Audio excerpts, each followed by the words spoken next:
felt so safe. I feel so safe. I feel so safe having these two as my center backs. Best center back partnership in Europe.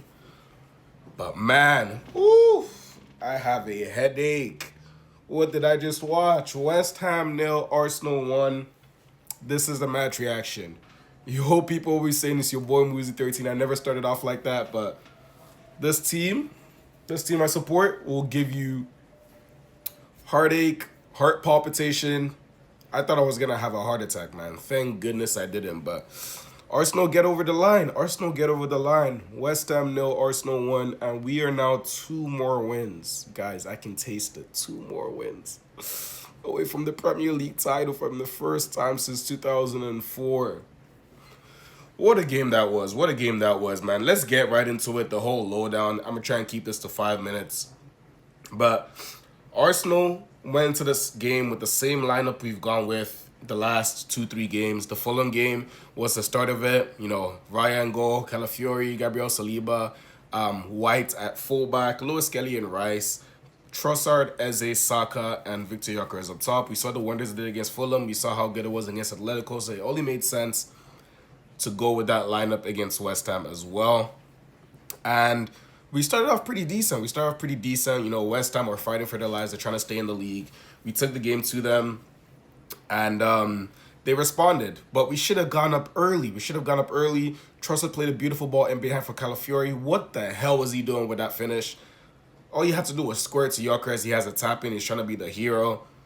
That gone against us. We had another set piece. Trossard hit the post. A goal line scramble. Saliba was about to shoot it in. They clear it out. And so it went into just before halftime. It was still 0-0. But about 20 minutes into the game, unfortunately, we had to, 28 minutes to be exact, we had to make a sub. Ben White went down injured, holding his knee, I think. Let's hope he's not out for the season because, you know, there's no update on Timber coming back. And Ben White is like our only natural right back right now. We're going to need him. We're going to need him for the last 3 games of the season, the two games in the Premier League and the Champions League final. But Ben White had to be subbed off, and we're thinking, you know what, make the sub. Mascara come in for Ben White, you keep it moving. What does Arteta do? Tries to be fucking big brain galaxy, brings on Zubimendi, puts Rice at right back, and that just switched up the whole game for West Ham. West Ham grew into the game. They knew Rice's presence was in the midfield. They were like, okay, we can exploit this now. Started attacking us more, wave on wave after attack. The final product from them was Porto. That just shows a testament to this defense. Gabriel Saliba, but David Raya as well. He's going to get his mention. And yeah, we end up going to halftime 0-0. At the start of the second half, it was almost like Arteta knew that it wasn't working with Declan Rice at right back. He had about 15 minutes to see that. So what did he do? Calafiori off for Mascara. Mascara went to right back. Lewis Kelly dropped in from midfield to left back. And then we had Rice and Zubimendi in midfield. Lewis Kelly left back, Mascara right back. So it was a bit of a switch up. It was just annoying that Arteta didn't realize that was the first sub to make, Mascara at right back. Thankfully, it didn't cost us today. And the second half was a bit better. We got Rice back in midfield. We started attacking them more. West Ham were attacking too.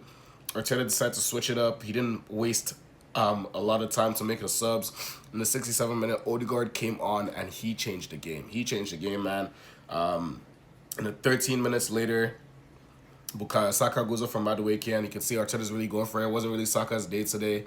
Madueke came on, had a few good spells, a poor cross in, but he was a bit more lively.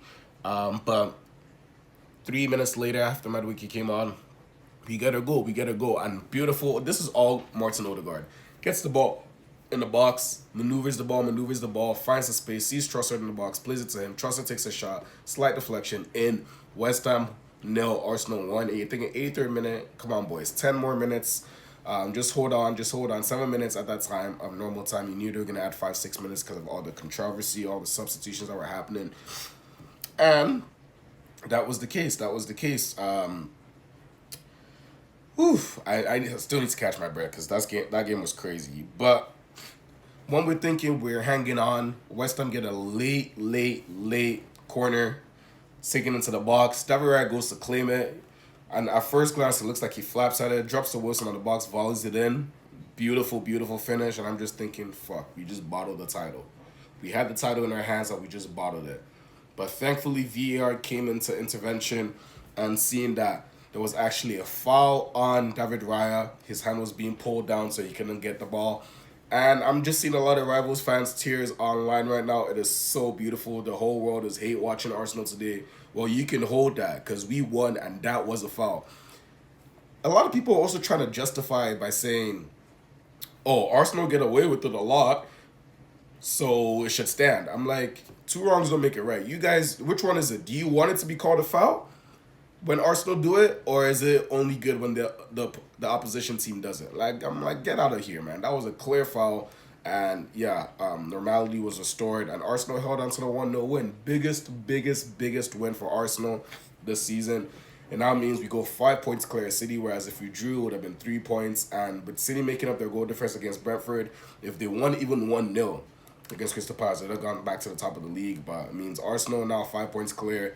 And even if City win their game in hand, they can only cut it back to 2 points. And with their last two games being Burnley at home and Crystal Palace away, where they're going to make rotations, you fancy Arsenal now to go and secure the league title. But yeah, it's not done yet. It's not done yet. You can see it's going to be nervy. 2 more games in the Premier League, 1 more game in the Champions League. And I'm just happy Arsenal held on and did what they had to do. My man of the match is going to be David Raya. I don't know how I didn't mention that save, but at 77 minute, when West Ham go through 1-1, I'm just thinking, fuck, we're cooked here. And he makes a beautiful save, keeps us in it. Gabriel Saliba solid as well.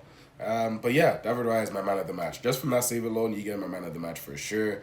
And Arsenal win 1-0.